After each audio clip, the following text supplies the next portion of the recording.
السلام علیکم، آپ دیکھ رہے ہیں ریئلٹی ناؤ، میں ہوں علی سرور۔ سب سے پہلے لاکھوں کروڑوں اور درود السلام حضور اکرم صلی اللہ علیہ وآلہ وسلم کے ساتھ ایک تصویر۔ دو خبریں جی، ایک تو بھائی والے آ رہے ہیں، اب تمام مسائل حل ہو جائیں گے۔ دوسری خبر، بانی متحدہ نے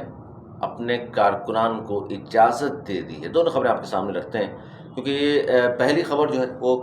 ایم کیو ایم پاکستان کہہ لیجئے، یہ کامران ٹسوری صاحب چونکہ انہی کے ہیں اور ان کے نمائندے ہیں اور وفاق کے نمائندے بھی ہیں کیونکہ گورنر کا عہدہ ان کے پاس ہے۔ وہ اب جہاں جہاں پروگرامز ہو رہے ہیں وہاں ایک بات وہ کر رہے ہیں بار بار، اور اب یہ شروع کی ہے انہوں نے کہ جی بھائی والے آ رہے ہیں، سب مسئلے حل ہو جائیں گے، بھائی والے آ گئے، بھائی آئیں گے تو یہ ہو جائے گا، بھائی والے آئیں گے تو وہ ہو جائے گا۔ یہ مسئلہ ہے کیا؟ یعنی آپ یہ سوچئے، ایم کیو ایم پاکستان وفاقی حکومت کا حصہ ہے، 2 وزارتیں ان کے پاس ہیں، کراچی میں آلریڈی موجود ہیں، الیکشن میں انہوں نے حصہ لیا تھا، جیسے بھی 22 سیٹیں قومی اسمبلی کی ان کے پاس موجود ہیں۔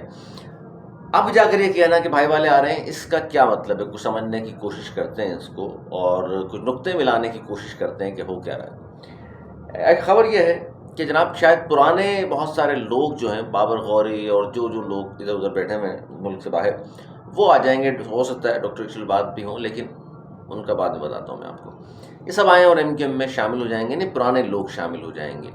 پھر ساتھ ساتھ ایک خبر یہ آئی سوشل میڈیا پر، حماد صدیقی کراچی تنظیمی کمیٹی کی جو ایک زمانے میں بڑا نامور آدمی تھے، کراچی والے جانتے ہیں ان سب نے، تو ان کے بارے میں اطلاع آئی کہ شاید وہ بھی اب ایم کیو ایم پاکستان میں نظر آئیں آپ کو۔ اچھا وہ لاسٹ ٹائم ظاہر دبئی سے پھر کہا گیا گرفتار کر لیا، پھر کہا گیا کہ نہیں کیا گیا، بہرحال وہ ایک پوری میتھ بنی ہوئی پیچھے کیا کچھ ہوتا رہا۔ مصطفیٰ کمال صاحب بڑی حمایت ان کی کرتے رہے ہیں ماضی میں بھی، اور اب ظاہر ہے اگر وہ آتے ہیں تو اس سے کیا ایم کیو ایم مضبوط ہوگی؟ لگتا یہ ہے ایم کیو ایم والوں کو بھی، کیونکہ تنظیمی کمیٹی وہ چلا چکے ہیں، بہت سارے کام وہ جانتے ہیں، تو مضبوط ہو جائے گی ایم کیو ایم، ان کو یہ لگتا ہے۔ اچھا اب مسئلہ یہ ہے کہ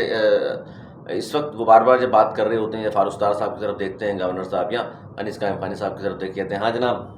کور ہو جائے گا نا سب کچھ، بھائی والے آ رہے ہیں تو کام ہو جائے گا سب کچھ، یہ اشارے سمجھیے۔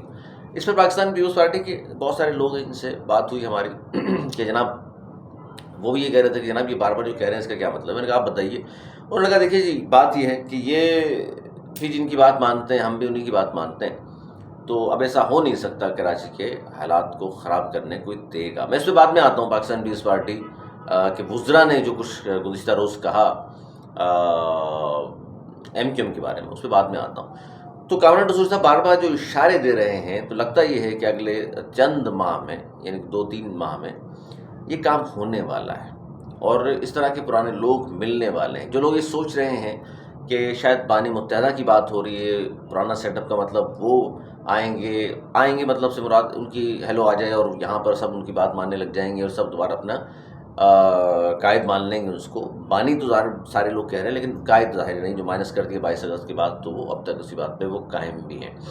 تو اس پر ہم بعد میں آتے ہیں۔ خیر، تو یہ چیزیں ہیں کہ پرانے لوگ آ رہے ہیں اور وہ آ کر ایم کیو ایم میں شامل ہو جائیں گے۔ ایم کیو ایم پاکستان میں ایم کیو ایم کو لگتا ہے کہ ان کے آنے کی وجہ سے وہی بھائی والا دور واپس آ جائے گا جس پہ کامران ٹسوری صاحب مسلسل اشارے کر رہے ہیں۔ اچھا کامران ٹسوری صاحب اشارے کیوں کر رہے ہیں؟ ان کی گورنری کا ایک بار پھر چرچا یہ ہے خبروں میں جو ادھر ادھر سے آ رہی ہیں کہ جناب گورنری سے وہ ان کو ہٹا کر یہاں پر آ جائے گا نون لیگ کا کوئی آدمی۔ کل میں نام لے دیتا ہوں، فہد شفیق جو وزیر اعظم پاکستان کے کوآرڈینیٹر ہیں یوتھ پروگرام کے، وہ بھی تھے میرے پاس پروگرام میں آئے ہوئے تھے۔ ان سے میں نے یہ بات پوچھی تو انہوں نے کہا کہ جی بالکل یہ بات صحیح ہے اور ہمارا حق بنتا ہے، اور ہم نے بات کی ہے اوپر، اور کامران ٹسوری صاحب بہت جلد آپ کو دیکھیں گے کہ وہ نہیں ہوں گے، ان کی جگہ ہمارا گورنر ہوگا، اور انہوں نے اس پہ 3-4-5 نام بھی لیے کہ یہ نام ہم نے دے دیے ہیں آگے، اس میں پھر دیکھتے ہیں جی کون سا نام فائنل ہوتا ہے۔ وہ نام بھی آگے جا کے بتا دیتا ہوں آپ کا، لیکن انہوں نے مجھے منع نہیں کیا، میں بتا دوں گا آپ کو وہ نام بھی۔ تو ایک تو یہ اسٹوری ہے کہ ٹسوری صاحب پھر سنبھال لیں گے پارٹی، وہ چاہے سینئر ڈپٹی کنوینئر ہوں یا پارٹی جنرل سیکرٹری ہوں، نائب چیئرمین، کچھ بڑا عہدہ ان کے پاس ہوگا اور وہ تمام چیزیں دیکھ رہے ہوں گے۔ یہ بھی اس طرح کی خبریں گردش کر رہی ہیں اور تمام چیزوں کو صورتحال کو دیکھتے ہوئے یہ بھی لگتا ہے۔ اب دوسری طرف آ جائیے جی، بانی متحدہ نے کس بات کی اجازت دے دی اپنے کارکنان کو؟ انہوں نے کہا کہ جی جو میرے کارکنان ہیں وہ حلف جو مجھ سے لیا جاتا ہے، مجھ سے ایک زمانے میں حلف لیا کرتے تھے پارٹی سے، اور مجھ سے دونوں سے وفادار وہ رہیں گے، اس حلف کو میں آج واپس لیتا ہوں، اور اپنے تمام لوگوں کو کارکنان کو میں کہتا ہوں کہ جناب جو جہاں جانا چاہتا ہے، کسی پارٹی میں شامل ہونا چاہتا ہے، کسی گروپ میں شامل ہونا چاہتا ہے وہ ہو جائے، اس کو اس بات کی ظاہر ہے حلف سے آزاد ہو گیا تو اس کی مرضی جہاں جائے وہ خود. وہ انہوں نے کہا میں سوشل میڈیا پر جو جدوجہد میں نے شروع کی تھی 1978 اور 1984، یعنی کہ ابھی میسو بنی 78 میں 84 میں MKM، وہ کہہ رہے ہیں میں اپنی جدوجہد کو جاری رکھوں گا سوشل میڈیا کے ذریعے بھی. اچھا الطاف الدین صاحب کی بات مسئلہ یہ ہے کہ جب سے 22 اگست ہوا ایک تو پابندی لگی ان پر، دوسرا اپنے جو لوگ تھے ان کے وہ ساتھ نہیں کھڑے ہوئے ان کے وہ، اور پھر MKM جو صرف متحدہ قومی موومنٹ تھی، پھر ایک نام ہمیں نظر آیا اس کے ساتھ لگا ہوا پاکستان. حالانکہ پاکستان جتنی جماعتیں ہیں وہ پاکستان نہ بھی لکھے ہیں تو پاکستان میں شاست کر رہی ہیں تو پاکستان تو ہیں، لیکن یہ نام تبدیل ہوا. جیسے ایک زمانے میں مہاجر قومی موومنٹ سے 97 میں آ کر کے نام ہوا تھا متحدہ قومی موومنٹ، نام تبدیل ہوا تھا نا. بہت سارے لوگ کہہ رہے ہیں جی مہاجر سیاست چھوڑ دی انہوں نے، تو اس زمانے میں چھوڑ دیتے ہیں، پھر آپ بھی پارٹی آپ نے نہیں چھوڑی نا. فیوز و برکات سمیٹتے رہے، عہدے انجوائے کرتے رہے، وزارتیں اور ساری چیزیں آتی رہیں جاتی رہیں. اب جا کے ان کو یاد آیا کہ بڑا غلط کام ہو گیا تھا وہ، اور اس زمانے میں ہمیں چھوڑ دینا چاہیے. اس غلط کام کیا تھا تو یہ بہت غلط کام تھا. اب ایک غلط کام تھا، آپ مان رہے اس غلط کام تھا، اس زمانے میں آپ بچے تو تھے نہیں ماشاء اللہ، ذی شعور تھے تو چھوڑ دیتے. آپ کہتے بھائی مہاجر قوم کے نام پر سیاست آپ نے شروع کی، اسی نام پر ہم شامل ہوئے تھے، اب ہم آپ کے ساتھ نہیں چل سکتے، آپ کو الگ ہو جانا چاہیے تھا. لیکن چونکہ اس وقت تو وزارتیں عہدے انجوائمنٹ چل رہی تھی تو الگ نہیں ہوئے. آج وہ اعتراض کرتے ہیں کہ جی دیکھیے مہاجر قومی موومنٹ کے نام سے شروع کیا تھا، 97 میں نام تبدیل کر دیا، ہم پھر بھی ساتھ بیٹھے رہے. تو پھر اعتراض کس بات کا؟ لیکن ایک آدمی ساری عمر انجوائے کرتا رہے، مزے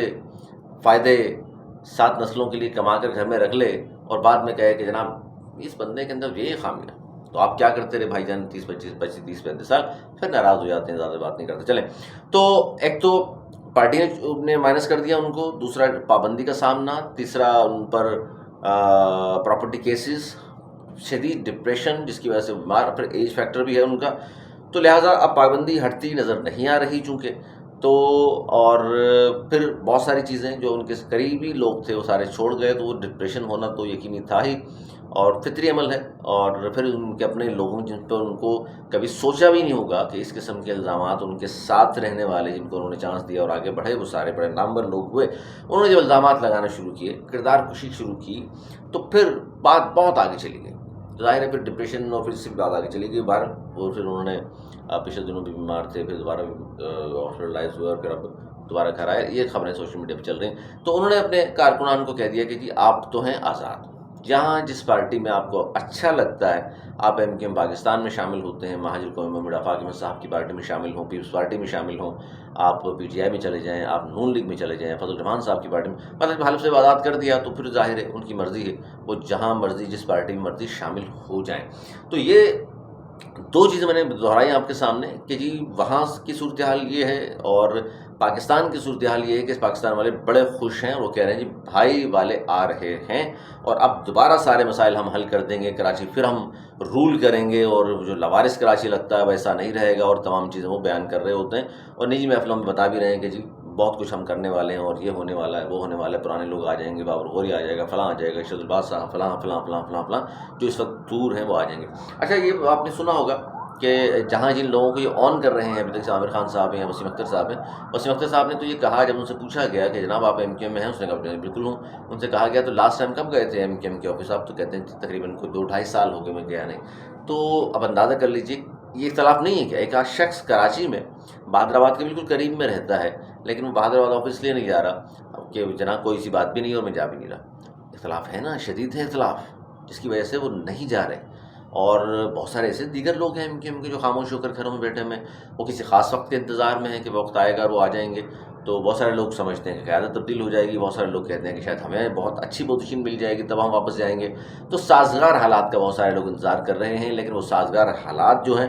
کامران تصویر صاحب کو نظر بھی آ گئے ہیں، یقین دہانیاں بھی شاید کہیں سے ہوئی ہیں، جس کی وجہ سے اب بار بار اس بات کو دہرا رہے ہیں کہ بھائی والے آ رہے ہیں اور بھائی والے آ رہے ہیں. اس میں حماد صدیقی صاحب بھی ہوں یا دیگر لوگ بھی ہوں مجھے نہیں معلوم، لیکن یہ خبریں زیر گردش ہیں سوشل میڈیا پر، اور وہاں کی جو خبریں وہ میں نے آپ کو پہنچا دی کہ وہاں بھی حالات جو ہیں مالی مشکلات، ڈپریشن، بیماری، ایج فیکٹر وہ ہے جس کی وجہ سے وہ پیچھے ہٹتے نظر آ رہے ہیں. یہاں سے پیچھے تو بہت ہٹے ہوئے تھے پاکستان والے، لیکن اب تھوڑا سا کہیں سے جان آ گئی ہے اور وہ مسلسل بتاتے چلے آ رہے ہیں کہ جناب اب دیکھیے گا اب کراچی میں کیا ہوتا ہے، پیپلز پارٹی کو بے لگام دے دیں گے. حالانکہ ڈمپر مافیا جس طرح بے لگام ہے، جس طرح لوگوں کو کچل رہے ہیں، صرف ایک پریس ریلیز جاری کر کے جان چھڑا لی جاتی ہے، حالانکہ سب سے زیادہ سیٹیں کراچی سے آپ کے پاس ہے، لوگ آپ کی طرف دیکھتے ہیں کہ آپ کو سامنے آنا چاہیے۔ ایم کیو ایم کا ایک پروگرام ہوا حیدرآباد میں، بڑا کامیاب رہا، وہاں کی جو ان کی سوشل میڈیا ٹیم ہے انہوں نے بڑا زبردست کام کیا، اور انہوں نے بڑا پھیلایا اس کو، اور لوگ بہت زیادہ وہاں آئے ہوئے تھے۔ اور اس پر میں بعد میں بات کرتا ہوں، جو یہاں پروگرام ہوا ہے کامران بشیر صاحب گورنر ہاؤس میں، اس کی شدید بد نظمی، اس میں ہوا کیا، نعرے کس کے لگ گئے، بد نظمی کیوں ہو گئی، اس پر آگے چل کے انشاءاللہ ہم بات کریں گے۔ اپنا بہت خیال رکھیے گا، مجھے اجازت، مولانا کی بات۔